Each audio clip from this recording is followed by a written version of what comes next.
Morning, everyone. Today I want to talk to you about the mindset of just being you and not caring what others think. So it's a Saturday morning. It's pretty fresh actually, about 6 degrees. And as always, it's all things productivity and mindset. So this is a mindset topic, and one that I think I struggle with to a degree, because I do genuinely care what other people think. And you'll see a lot of people out there creating content and doing stuff, and you read a lot of entrepreneurial books. So there's a big old tractor coming past me, so just bear with me a second.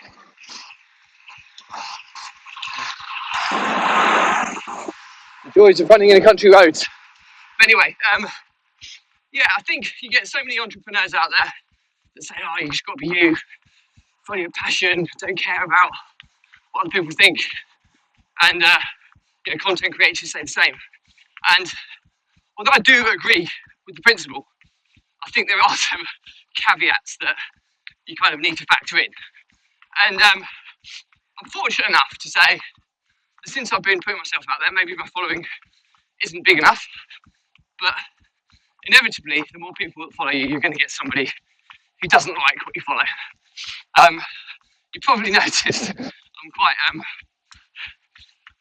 low key about the whole thing, and I don't push it out there as much as some people, and I'm very open to people unfriending and following me if the stuff that I publish isn't relevant to them. And I think that's kind of my it's quite a subconscious way of saying, if you don't like it, just unfriend, unfollow me, don't give me any stick. I think that's just the way I am. I don't like the thought of upsetting people.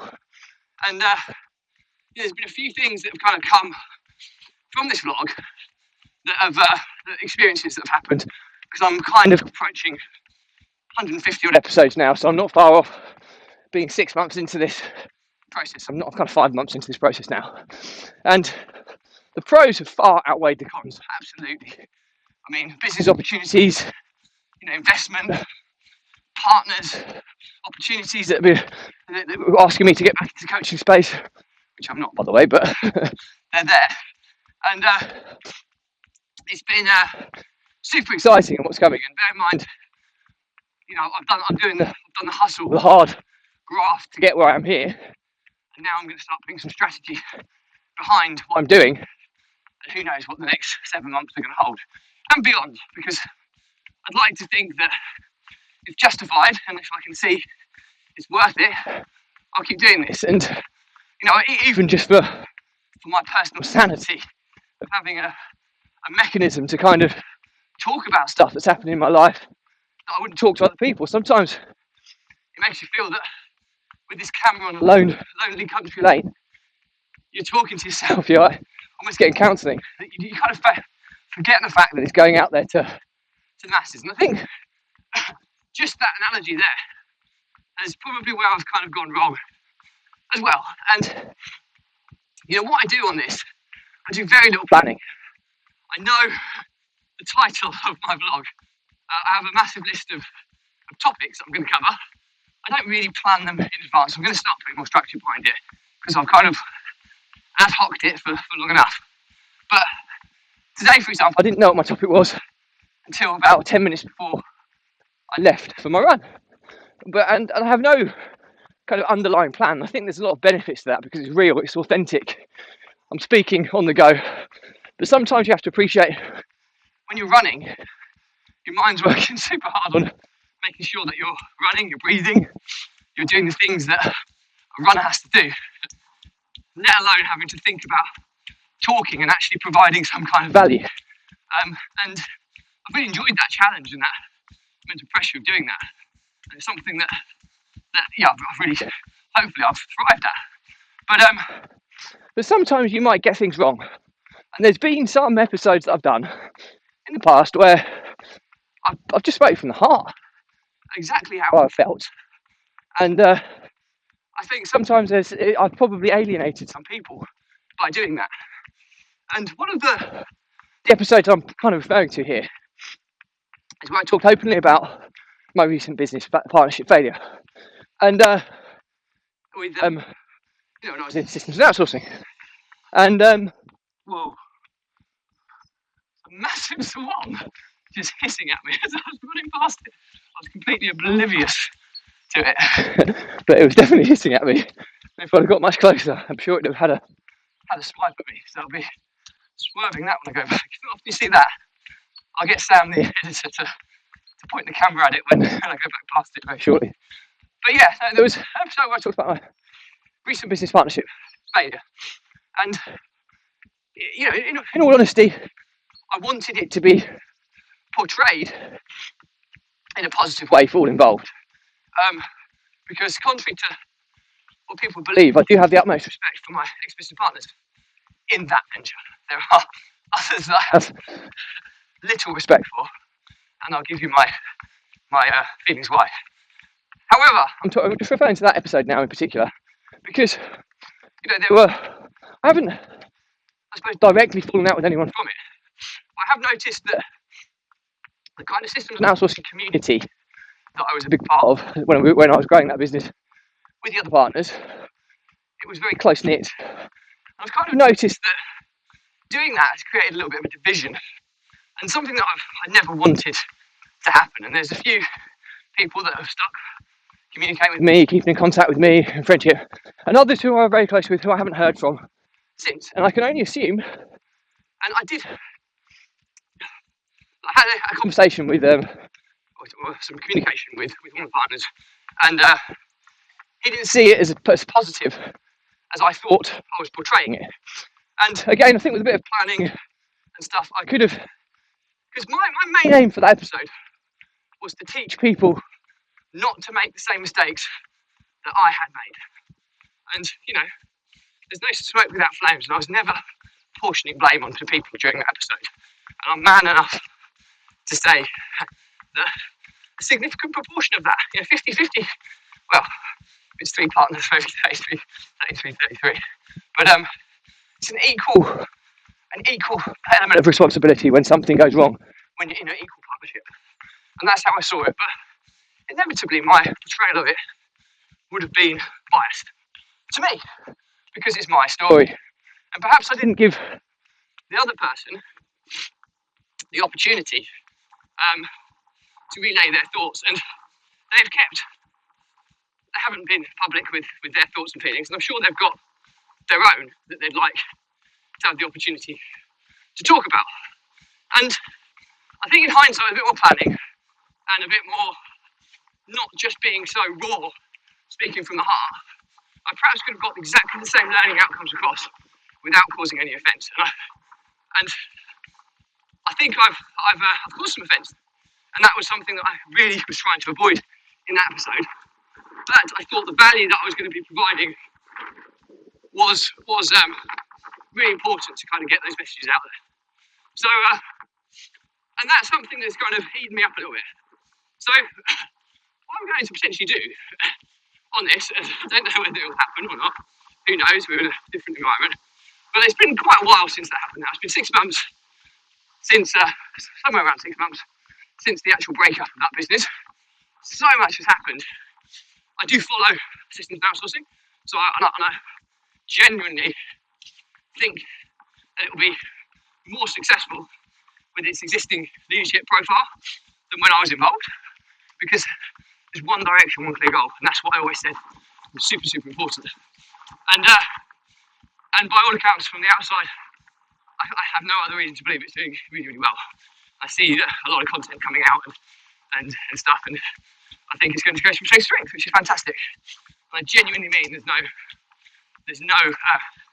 negative feelings at all from me in that regard at all. I'm not bitter at all. I genuinely want that business to be as successful as it should be when I was in it, even though I'm not in it. So I've got stuff going on in my life now which is really, really exciting on my side, and I just hope all the other partners have the same, and I'm sure they do.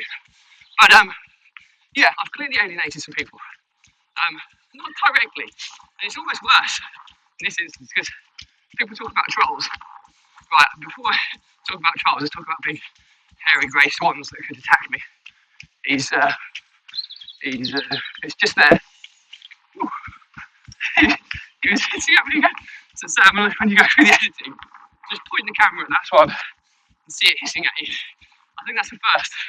I've had cows moving quite aggressively. I've had bulls moving quite aggressively. I've had a horse that have potentially looked at kicking at me, but never a swan hissing. But there you go. Anyway, I digress. So the point is that it's almost worse if someone's going to troll you and at least they're giving you a feedback loop, and people just kind of stop communication with you. And that's the only thing I can assume is the reason. It's almost worse because you haven't got that feedback loop. Unfortunately, I've obviously had some communication with one of the ex-partners. And what I may try and do in the future, whether it happens or not, is reach out to this individual, this ex-partner, and see if I can go for he's a hugely keen runner, and do a running interview with him. And it's not one of these debates where it's going to be tit for tat or anything like that, but just listen and take the other side. And sometimes something I'm pretty guilty of is one of the famous quotes is, you have two ears and one mouth for a reason. That ratio should mean something. And I often get that ratio very wrong. And sometimes I have to be big enough and man enough to listen. And maybe I'm making a mountain out of a manhole. A molehill. But it is something that's important to me and my integrity and who I am. If I offend someone and do something for the wrong reasons, then I'll always try and put it right. Now, sometimes you can't put these things right, and you have to be big enough and ugly enough to appreciate that. But I will, at some point in the future, when we're in a COVID pandemic and all that side of things, but the possibility presents itself, I will look to do that joint run, and to see whether we can get some content out there from the other side, and hopefully it'll be a positive experience. I'm sure it will. So I will take it as a positive experience regardless. But I think it's only fair to do that. So to summarise what I'm talking about here, I'm conscious I haven't got much memory on my battery, is that I do completely agree with don't care what other people think, just follow your passion, be you, all that side of things that people talk about in the content creation world and in the entrepreneurial space. But I'm not great at that. I do care. I do care what other people think of me. And I can't control that, and I'm realistic to think I can. But if I have the opportunity to put something right that I feel that I've wronged, and I do, in this instance, feel that I was too hasty in getting that message out. And I think I could have got it out there with a similar level of impact without anything overly offensive. I have watched it back multiple times, and I can see whenever I've said something I thought, oh, that's slightly strong, I've reined it back in by talking about my admiration for the other parties. And so I can see what I was trying to do there, but there was no underlying, harsh words or negativity there. It was just very hastily put together, very raw. Wanted to get the message out there, wanted to get value out there to people, and I perhaps didn't think too much of the consequences and the power of hindsight. So that's it for today. I'm going to reach out to this individual and try and arrange it in the future. Whether it happens or not, who knows? I think it's not going to be anytime soon because of COVID. Possibly next year. But I just felt the need to do this episode for counselling more than anything, and just for trying to do the right thing, personally. So that's it from me today. As always, if you've got any questions on this, please just drop me a comment. I'll respond to everyone. It's a bigger topic. Just put a message in there, and I'll just have a blog episode, tag you in. As always, if it's not for you, just unfriend or unfollow me. So I won't stop cluttering up the personal feed. But do follow my YouTube channel, which is Kevin Britton Runpreneur. It's about to be rebranded Runpreneur. Or at the moment, you can still access the historical episodes in my Facebook group, Runpreneur, but that's soon to be converted to a free resources group. So again, please join that group because there'll be lots of free stuff I put in there. Hopefully be useful to everybody. So as always, the Runpreneur vlog was set up to help entrepreneurs deal with stress, anxiety, and overwhelm. Something that so many of us have to deal with, and so many of us bottle it up and don't deal with it effectively. And it's all about using exercise as a mechanism to manage and control that. And in my case, running has been unbelievably powerful for me dealing with this. And I have been rock bottom in the past. I really have. And I wouldn't wish that on anybody, any other entrepreneurs out there. Because if you let that pressure build up, it will burst eventually. And it'll either be a breakdown for the entrepreneur or the business will fail. See that in a minute? So it's Sam, to the point of the day, see some of my football colleagues, football training for the boys, surely. If I can save just one entrepreneur, one business through this vlog, it would be entirely worthwhile. So that's it for me today. As always, stay positive, stay happy, and I'll see you tomorrow.